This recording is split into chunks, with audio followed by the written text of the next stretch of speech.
Hello my dear students, I am Pitam sir. Today I am going to teach you the very first lesson of NCERT book 12th. That name of the book is Flamingo. The lesson name is The Last Lesson. The author of this lesson is Alphonse Daudet. तो देखिए about the author Alphonse Daudet was a French novelist and short story writer.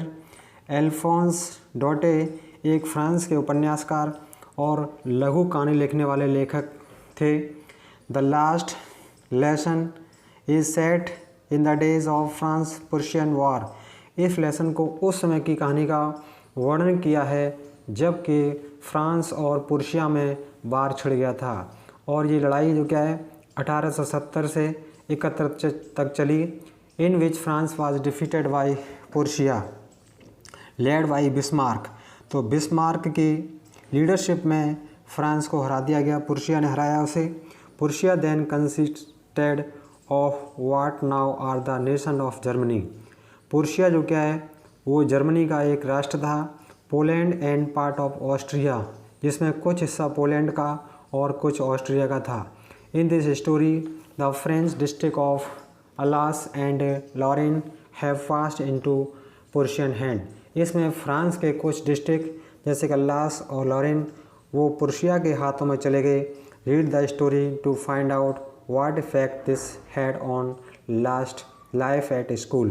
तो lesson को पढ़ते हैं और ये देखते हैं कि स्कूल की लाइफ पर क्या प्रभाव पड़ता है. तो let start the text book. तो फर्स्ट पैराग्राफ इज़ पहला पैराग्राफ है. देखिए I started for school very let that morning and I was in great dread of scolding. तो लेखक कह रहा है कि उस सुबह मैं स्कूल के लिए बहुत देरी से रवाना हुआ और मुझे डांट पड़ने का बहुत डर था. स्पेशली बिकॉज विशेष रूप से क्योंकि M Hamel had said that, क्योंकि हमारे जो टीचर थे एम हेमल जो हमें फ्रेंच पढ़ाते थे उन्होंने मुझसे कहा था कि he had said that he would question us on participle, कि वो मुझसे पार्टिसिपल के विषय में कुछ प्रश्न पूछेंगे. And I did not know, और मुझे ये नहीं पता था.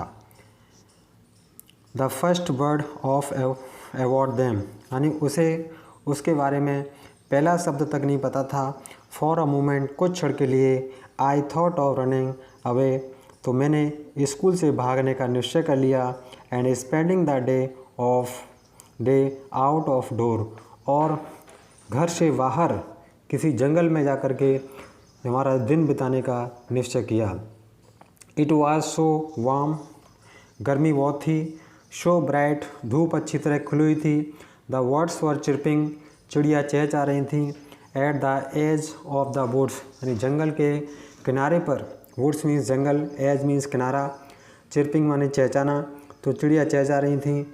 And in the open field back of the saw mill, और खुले मैदानों के बीच में एक आरा मशीन थी. शॉ मिल मीन्स आरा मशीन.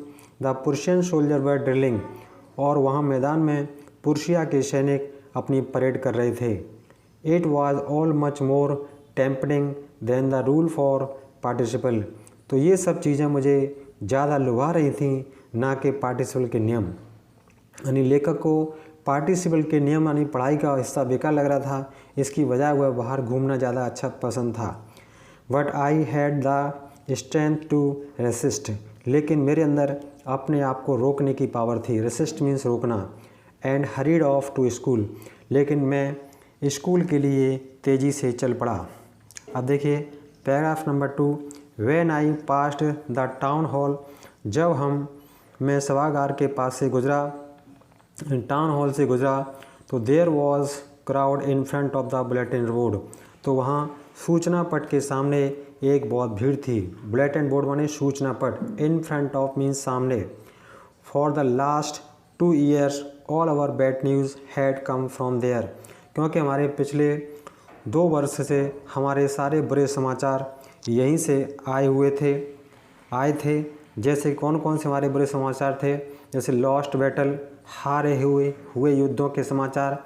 द ड्राफ्ट सेना में भर्ती के कानून के आदेश, the order of commanding officer, commanding officer के सेना के अधिकारी के आदेश संबंधी समाचार इसी बोर्ड पर लगते थे। And I thought to myself without stopping, और मैंने बिना रुके अपने मन ही मन में सोचा अब क्या बात हो सकती है, what can be the matter now. Then I hurried why, अब फिर मैं जैसे ही अपनी पूरी तेज़ी के साथ चला। Then as I hurried why as fast as I could, बहुत तेज़ी से चला। The blacksmith Wachter who was there, और एक लोहार था जो उस समय वहाँ था, इसका नाम था वॉचर, विद हिज अप्रेंटिस, जो कि अपने काम करने वाले सहायकों के साथ था।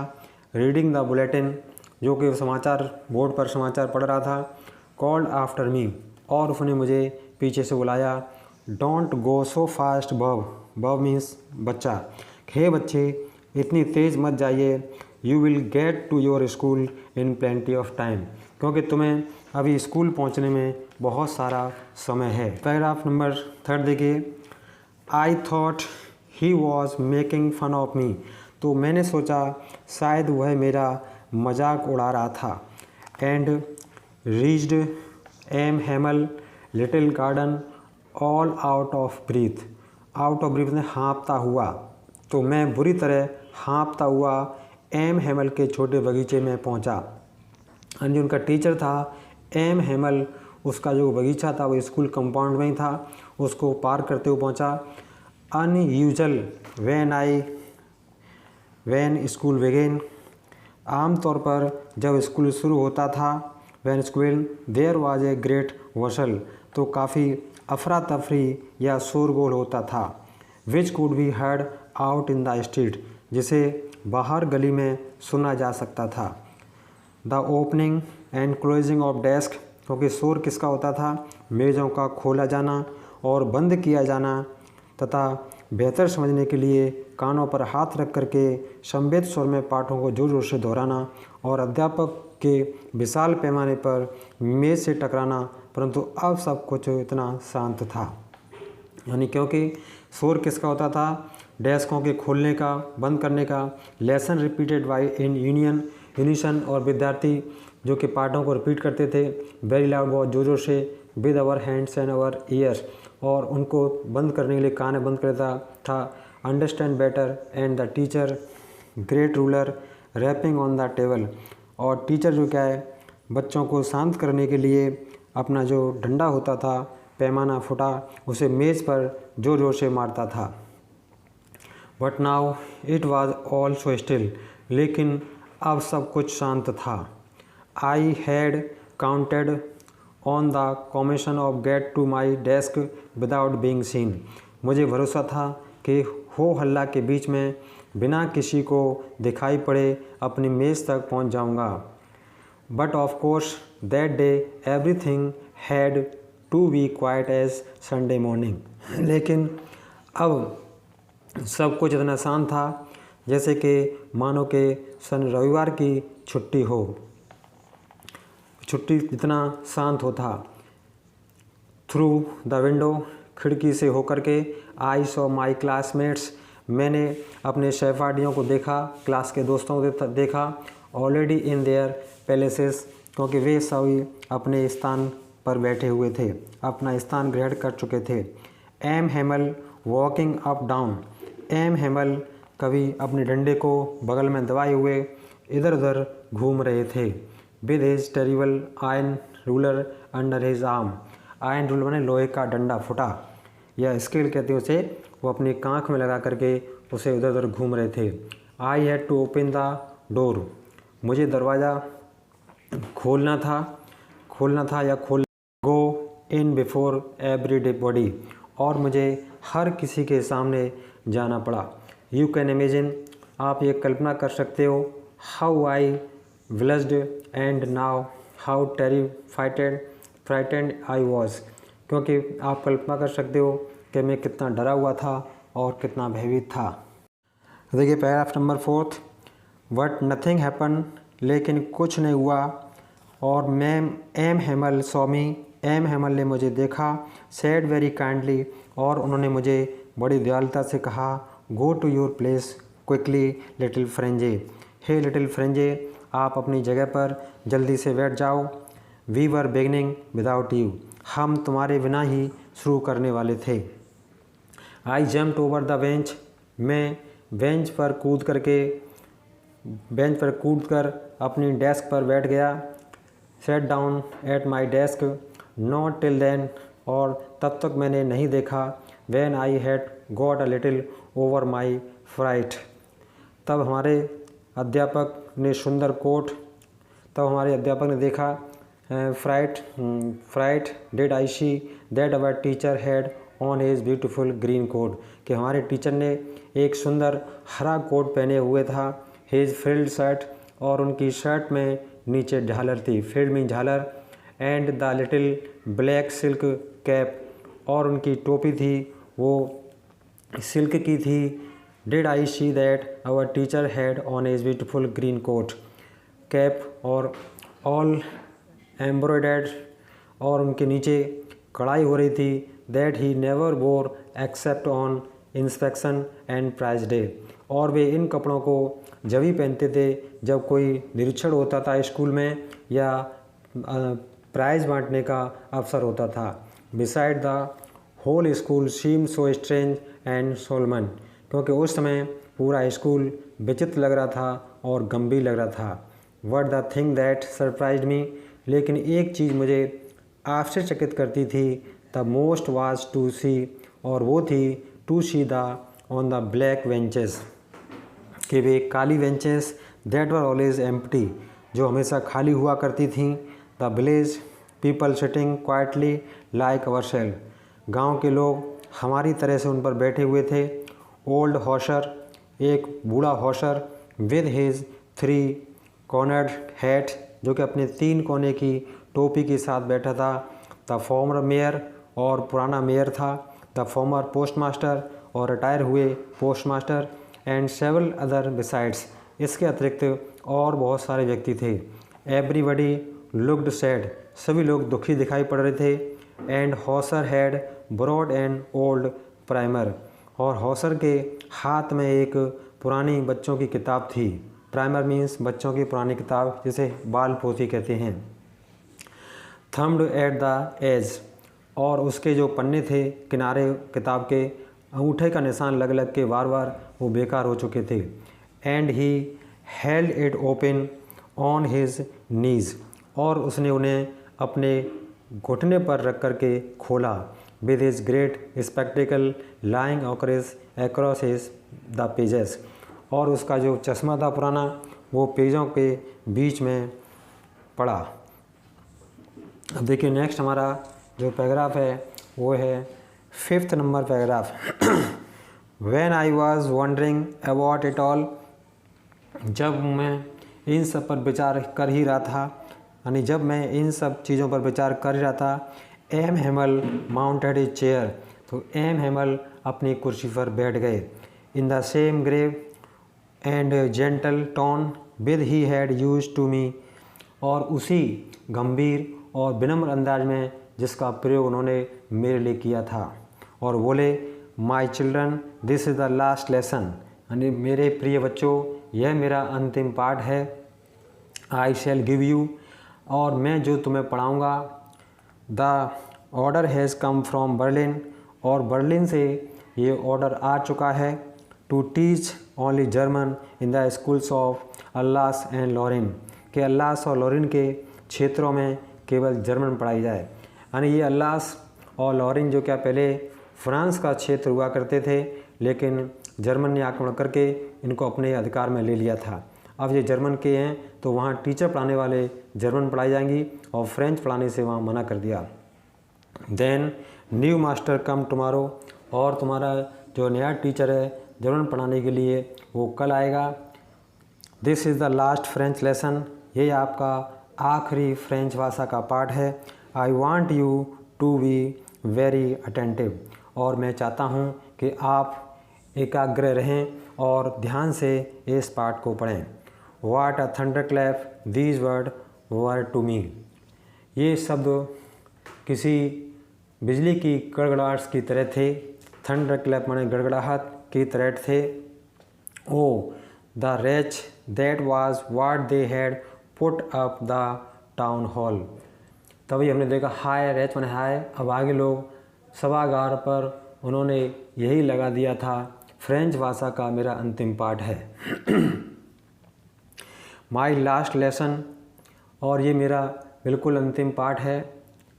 I hardly knew how to write, और मैं समझ नहीं पा रहा था या जान नहीं पा रहा था कि क्या मतलब लिखना था। I should never learn any more, और मैं आगे अब नहीं सीख पाऊँगा, और मुझे लगा कि मैं आगे अब फ्रेंच भाषा सीख नहीं पाऊँगा। आई मस्ट स्टॉप हियर, अब मुझे यहीं पर रुक जाना होगा। हाय हाउ सॉरी, मैं अपनी पाठ याद ना करना। और I was for more learning my lessons for seeking words, अब मैं अपने पाठ याद नहीं कर पाऊँगा। और जैसे कि पक्षियों के अंडे ढूंढना, सार पर फिसलने पर कितना दुखी हो रहा था। मेरी पुस्तकें जो थोड़ी देर पहले ले जाने में भारी और बड़ी समस्या लग रही थी। गोइंग होल्डिंग इन द सार my books that had seemed such a nuisance a while एगो, यानी कुछ समय पहले इतनी मोटी मोटी किताबें ले जाना मुझे बड़ी समस्या लग रही थी। सो हैवी टू मी, मेरे लिए इतनी भारी थी। माई ग्रामर, और मेरी जो व्याकरण की किताबें। And my history of saint, और हमारे पुराने संतों का इतिहास। Were old friend now that I couldn't give up, अब हमारे पुराने मित्र जैसी लग रही थीं, जिन्हें मैं त्याग नहीं सकता था। एंड मिस्टर हेमल टू, और मिस्टर हेमल के बारे में भी इस विचार से वे जा रहे थे। और the idea that he was going away, that I should never see him again, अब मैं उन्हें फिर कभी नहीं मिल सकूँगा। Made me forget all about this ruler, और मुझे उनके डंडे के बारे में, रूलर में डंडा, और वे कितने बदमिजाज थे। उन cranky and how cranky he was, बदमिजाज थे, इस बारे में सब कुछ भुला दिया। अब देखिए हमारा टेक्स्ट पैराग्राफ है, paragraph number 6। Poor man, it was in honour this last lesson that he put on his fine Sunday cloth. बेचारा आदमी, पुअर मैन, बेचारा आदमी हमारे बेचारे गुरुजी जो फ्रेंच पढ़ाते थे, इसी अंतिम पाठ के सम्मान में उन्होंने रविवासरीय सुंदर कपड़े पहने थे। यानी जो सुंदर कपड़े पहन के आए थे, वो उन सुंदर कपड़ों को अक्सर संडे के दिन पहनते थे, उनको पहन करके आए थे। And now I understand why the old man of the village were sitting there in the back of the room, अब मैं समझ गया कि गांव के बुजुर्ग लोग कमरे में पीछे क्यों बैठे थे। There is in the black of the room, इसलिए कि उन्होंने इसलिए बैठे थे कि उन्हें भी दुख था कि वे और ज़्यादा स्कूल नहीं गए थे। It was because they were so sorry to that they had not gone to school more, क्योंकि वो ज़्यादा स्कूल नहीं गए थे। इट वॉज देयर वे, और यह हमारे अध्यापक की 40 वर्ष की निष्ठा सेवा के लिए धन्यवाद देने के लिए, जो देश से अब उनका नहीं था। यानी हमारे teacher in their way thanking for our master for 40 years faithful service and of showing their respect for the country that was their no more, और ये सम्मान देने के लिए क्योंकि उनके गुरुजी जा रहे थे, अब वो इस देश के नहीं रहे, अब वो दूसरे देश के बन गए हैं। नेक्स्ट पैराग्राफ देखिए 7 number. While I was thinking of all this, जब मैं इन्हीं सब बातों के बारे में सोच रहा था। I hardly my name called, I heard my name in called, तब मैंने अपने नाम को पुकारते हुए सुना। It was my turn to recite, अब मेरे बोलने की बारी थी। रिसाइट मीन्स बोलना। वाट वुड आई, और बिना किसी गलती के, what would I not have given to we I will say dreadful rule of the participle all through, यानी कि मैं अब बिना किसी गलती के पार्टिसिपल के भयानक नियम को पूरा जोर जोर से स्पष्ट सुनाने में असमर्थ होने के लिए था मैं। Through very loud and clear and without one mistake, यानी बिना गलती किए मैं सुना नहीं सकता था। What I got mixed up on the first word and stood there, और मैंने अर्थात किंतु मैं पहले शब्द पर ही उलझ गया, यानी but I stuck on the very first word there holding to my desk my heart beating and not daring to look up, और मेज़ पर पकड़कर खड़ा रह गया। मेरा दिल धड़क रहा था और मुझ में ऊपर की ओर देखने की हिम्मत नहीं थी। नेक्स्ट देखिए 8th number paragraph. I had M Hamel say to me, और मैंने हेमल को मुझसे कुछ कहते हुए सुना। I won't scold you little Franz, उन्होंने कहा कि लिटिल नन्हे फ्रेंजे मैं तुम्हें डांटूंगा नहीं। You must feel bad enough, तुम्हें काफ़ी बुरा महसूस हो रहा होगा। शी नाउ, लेकिन अब ऐसा है, देखो ऐसा है। Every day we have said to ourself, प्रतिदिन हमने स्वयं से कहा है। वाह I have plenty of time, अरे मेरे पास काफ़ी समय है। वाह माने अरे, I have plenty of time, मेरे पास काफ़ी समय। आई लर्न इट टुमारो, मैं इसे कल सीख लूँगा। And now you see where we have come out, और अब तुम देख रहे हो कि हम कहाँ गए हैं। Come out, aha that the great trouble with Alsace, और हाय अल्लास के साथ यह बड़ी परेशानी है। Alsace she puts off learning till tomorrow, वह सीखने को कल के लिए टाल देती थी, यानी हम कोई भी कार्य थे उसे सीखने के लिए कल के लिए टाल देते थे। Now those fellows out there will have the right to say to you, अब बाहर के लोगों के पास आपसे कहने का अधिकार होगा। ऐसा कैसे है, तुम फ्रांसीसी होने का नाटक भी करते हो और फिर भी तुम ना तो अपनी भाषा लिख सकते हो और ना ही बोल सकते हो। How it is pretend to be Frenchman and yet you can neither speak nor write your own language, but you are not the worst, poor little French, किंतु नन्हे फ्रेंजे तुम सबसे बुरे नहीं हो। हम सबके पास स्वयं को दोष देने का पर्याप्त कारण है, यानी all we have all great deal to approach ourself with. Your parents were not anxious enough to have you learn, तुम्हारे माता पिता तुम्हें शिक्षा दिलवाने के प्रति पर्याप्त उत्सुक नहीं थे। They preferred to put you to work a farmer or the mill, वे तुम्हें किसी फार्म या आरा मशीन पर काम पर लगाना ज़्यादा पसंद करते थे, ताकि so that to have a little money more money, ताकि और कुछ धन उन्हें मिल सके। And I have been to blame also, और मैं भी दोषी हूँ, क्योंकि I not often sent you to water my flower instead of learning your lesson, क्योंकि मैंने तुम्हें पाठ पढ़ने की बजाय कभी पानी लेने भेज देता था, मैं कभी तुम्हें फूलों की क्यारी में पानी लगाने के लिए भेज देता था। And when I wanted to go fishing, और जब कभी मैं मछली पकड़ने के लिए जाना चाहता था तो मैंने तुम्हारी छुट्टी नहीं की। हेलो, देखिए अब हमारा पैराग्राफ नंबर 9 है, उसको देखो रीड आउट करते हैं और उसका पैराफ्रेज की हिंदी बताते हैं। Then from one thing to another mister Hamel went on to talk to the French language, saying that it was the most beautiful language in the world. फिर एक के बाद दूसरी बात करते हुए एम हेमल फ्रांसीसी भाषा के बारे में बात कर रहे थे, और वे कह रहे थे कि यह संसार की सबसे सुंदर भाषा है। The clearest, the most logical, और सबसे सर्वाधिक स्पष्ट और सबसे सर्वाधिक तर्कसंगत भाषा है। That we must guard it, और इस भाषा को हमें भी सुरक्षित रखना है।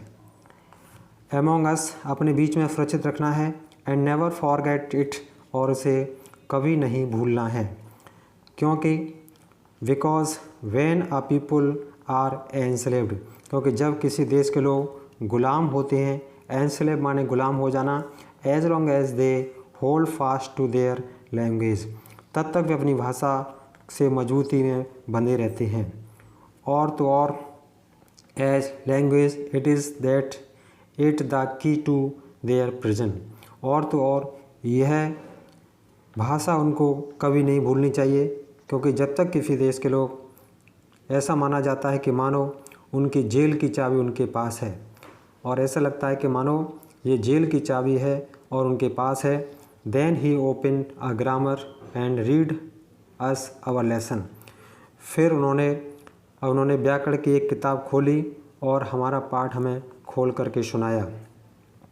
I was amazed to see, और मुझे यह देख करके आश्चर्यचकित हुआ कि मुझे कितनी अच्छी तरह से समझ आ रहा था। Amazed how well I understood it, all he said seem too easy so easy, उन्होंने जो कुछ कहा वह बहुत ही सरल लग रहा था। Too that I had never listen so carefully, इतना सरल लग रहा था जैसा कि मैंने कभी भी इतना ध्यानपूर्वक ये पाठ नहीं सुना था। That he had never explain everything with so much patience, और इतना धैर्यपूर्वक अधिक स्पष्ट नहीं समझा था मैं। ऐसा लग रहा था कि बेचारा जाने से पहले वह जो कुछ जानता था वो सब हमें देना चाहता था। इट सीम्ड, यानी ऐसा लग रहा था almost as if the poor man wanted to give us all he knew before going away, उनके अध्यापक उन्हें छोड़ करके जा रहे थे तो उन्हें ऐसा लगा कि जो कुछ नॉलेज उनके पास है वो सब हमें देना चाहते थे। And to put it all into our head at one stroke, और वे एक बार में ही है ये सारी जानकारी हमारे दिमाग में डाल देना चाहते थे। अब हमारा 10th पैराग्राफ है आफ्टर द ग्रामर। अब व्याकरण के बाद हमारा लेखन पाठ हुआ। After the grammar we had a lesson in writing that day, उस दिन M Hamel had new copies for us, M Hamel हमारे नई कॉपियाँ लेकर के आए थे। For us writing in beautiful round hand, जिन पर के सुंदर वक्राकार शैली के हस्तलेख में लिखा हुआ था, हैंड राइटिंग में। और क्या था, France Alsace France Alsace, France Alsace France Alsace, they looked like little flag, और वे ऐसी लग रही थी जैसे कि छोटे छोटे झंडे हों, फ्लोटिंग एवरीवेयर, जो हर जगह लहर आ रहे हों। इन द स्कूल रूम, इस विद्यालय के प्रत्येक उस कक्ष में छोटे छोटे झंडे लहरा रहे हों जो हमारी मेज़ों पर छड़ों से ऊपर लटका दिए गए हों। Quite hung room hung from the rod top our desk, यानी ऊपर सभी जगह पर छड़ियों पर डेस्क पर लगा दिए गए हों। You ought to have seen how everyone set to work, अब हम सबको देखते हुए सब वो किस तरह से अपने काम में जुट गए, अपने काम में हम लग गए। And how quite it was, सब कुछ कितना शांत था। The only sound was the scratching of the pen, अब केवल एकमात्र ध्वनि हमें सुनाई दे रही थी और वो थी केवल पेन के रगड़ की ध्वनि। पेपर पर हम जब पेन चलाते हैं तो एक छोटी सी ध्वनि आती है, वो ध्वनि सुनाई दे रही थी। वन सम बीटल्स फ्लू, और कहीं कहीं पर कुछ कीड़े उड़ करके आ रहे थे। बीटल फ्लू वाले गोरेले, जो गोबर के कीड़े होते हैं, वो अंदर आ रहे थे। But nobody paid any attention to them, लेकिन किसी ने उन पर ध्यान नहीं दिया। Not even the littlest ones, यहाँ तक के पूरे छोटे बच्चे ने भी उस पर ध्यान नहीं दिया था। सब अपनी लीन थे। Worked lean and tracing their fish hooks, और मछली पकड़ने वाले कांटों का चित्र, कुछ बच्चे अपनी मछली पकड़ने वाले कांटों का चित्र बनाने में लीन थे। किसी ने उस पर छोटे छोटे कीड़ों पर ध्यान नहीं दिया। As if that was French too, और मानो कि वो भी फ्रांस की भाषा थी। One of the roof pigeon cooed very low, छत पर कबूतर बहुत धीरे धीरे गुटरगू कर रहे थे।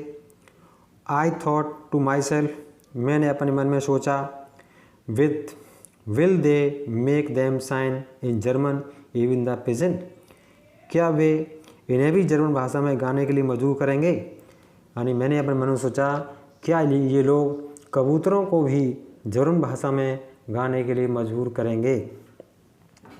अब पैराग्राफ नंबर 11 देखिए। Whenever I looked up from my writing I saw M Hamel sitting motionless in the chair and gazing first at one thing. Gazing माने घूरना। जब कभी मैंने लिखते हुए ऊपर देखा तो मैंने एम हेमल को अपनी कुर्सी पर बैठे हुए देखा। वे कभी किसी चीज़ को तो कभी किसी चीज़ को घूर रहे थे। Then to another, as if he wanted to fix his mind just how everything looked in little school room। मानो कि वे अपने मस्तिष्क में उस छोटे स्कूल कक्ष की प्रत्येक वस्तु को ठीक उसी तरह अंकित कर लेना चाहते थे जैसा कि वो दिख रही थी। फैंसी फॉर 40 ईयर्स, जरा सोचो, फैंसी में जरा सोचो, कल्पना करो। For 40 years he had been there in the same place, क्योंकि 40 वर्ष तक वे इसी स्थान पर रहे थे। यानी 40 वर्ष तक वो एक ही स्कूल में पढ़ाते रहे थे। विद हिज गार्डन, उनका बगीचा, वार्म स्मूथ, उनकी खिड़की के बाहर था, उनकी कक्षा उनके सामने थी। Windows outside the window, class in front of him, just like that, ठीक बिल्कुल वैसे ही थी। Only the desk and benches had been worn smooth, केवल डेस्क और बेंचें घिस करके चिकनी हो गई थीं। The walnut tree in the garden were taller, बगीचे में जो अखरोट का पेड़ लगा हुआ था वो अपेक्षाकृत तब लंबा हो गया था। And the hope vine that he had planted himself, hope vine की जो बेल थी जैसे उन्होंने स्वयं लगाया था। Twined about the window to the roof, जो कि खिड़की में होते हुए छत तक पहुंच गई थी। How it must have broken his chair heart to leave it now, इन सब चीज़ों को छोड़ करके जाना चाहते थे तो उनका दिल कितना टूट रहा होगा। पुअर मैन, बेचारे आदमी, to hear his sister moving about the room, उन्होंने अपने बहन की आवाज़ को सुना जो कि कमरे में सामान इकट्ठा कर रही थी। एव पैकिंग देयर ट्रंक, अपने संदूक को पैकिंग कर रही थी। For they must leave the country next day, क्योंकि उन्हें अगले दिन ये देश छोड़ करके जाना था। ये हमारा है 12th पैराग्राफ है। What he had the courage to hear every lesson to the very last, अब उनके अंदर प्रत्येक पाठ को सुनने का पूरा साहस था। आफ्टर द राइटिंग, लेखन के पश्चात, we had a lesson in history, हमारा इतिहास का पाठ हुआ। Then the babies chanted their, और बच्चे, छोटे छोटे बच्चे अपने अल्फ़ाबेटों को ज़ोर ज़ोर से चिल्ला रहे थे। वे चिल्ला रहे थे बा बे बी बो बू। ऊपर के पिछले छोर से बूढ़े हौसर ने अपना चश्मा पहन लिया। Down there the back of the room, old Hauser put on his little spectacle and holding his primer in both hand, और दोनों हाथों से अपनी पुस्तक को पकड़ रखा और वो भी बच्चों के साथ साथ बा बी बे बू बोलने लगा। Spell letter with them show called so you could see that he too, वह भी बा बी बी बच्चों के साथ बोलते हुए ज़ोर ज़ोर से रो रहा था। क्राइंग हिज वॉइस ट्रेम्बल, उनकी आवाज़ काँप रही थी। विद इमोशन, भावुकता थी उसके अंदर। एंड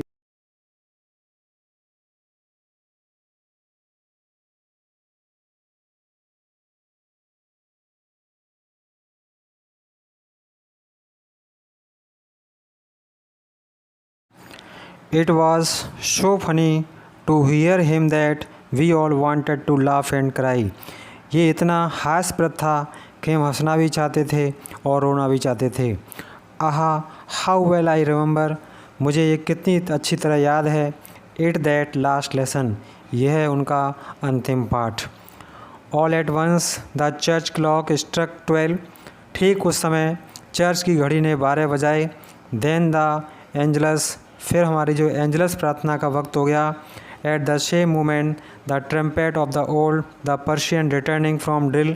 उसी समय पर्शिया के सैनिक अपनी पीटी करते हुए, ड्रिल करते हुए और तुरई बजाते हुए आ रहे थे, वापस आ रहे थे. Sounded under our windows. ये सब आवाज़ें हमारी खिड़की के नीचे सुनाई दे रही थीं. M Hamel stood up. M Hamel खड़े हो जाते हैं, पेल पीले पड़े थे. हिज चेयर अपनी चेयर पर. I never saw him look so tall. इतना लंबा मैंने उन्हें कभी नहीं देखा था. माई फ्रेंड उन्होंने कहा मेरे मित्रों, और उन्होंने कहना चाहा आई बट समथिंग चॉक्ड हिम. वे आगे आई से कुछ कह नहीं पाए. ऐसा लगा कि उनका गला चौक हो गया है. He could not go on. वे अपनी बात को जारी नहीं रख सके. Then he turn to the blackboard. फिर ब्लैक बोर्ड की तरफ आए. टुक ए पीस ऑफ चौक. चौक का एक टुकड़ा लिया. And bearing on with all the might. और अपनी पूरी शक्ति से उन्होंने बोर्ड पर लिखा. और लिखा क्या उन्होंने, देखिए, जितना वो बड़ा लिख सकते थे, लार्ज एज ही कुड. वी वे ला फ्रांसे. उन्होंने लिखा कि फ्रांस जिंदाबाद. Then he stood and leaned his head against the wall. फिर वे खड़े हो जाते हैं और दीवार के सारे अपने सिर को रखते हैं. एंड विदाउट अ वर्ड, बिना कोई शब्द कहे, he made a gesture to us with his hand. और उन्होंने हमें अपने हाथ का इशारा किया और कहा स्कूल इज़ डिसमिस्ड. स्कूल की छुट्टी हो गई है. यू मे गो. अब आप जा सकते हैं. यदि आपको हमारा चैनल अच्छा लगता है तो उसे लाइक करें, सब्सक्राइब करें और बेल आइकन दबाएं, जिससे आने वाली हर वीडियो की जानकारी आपको प्राप्त हो सके. Thanks for watching.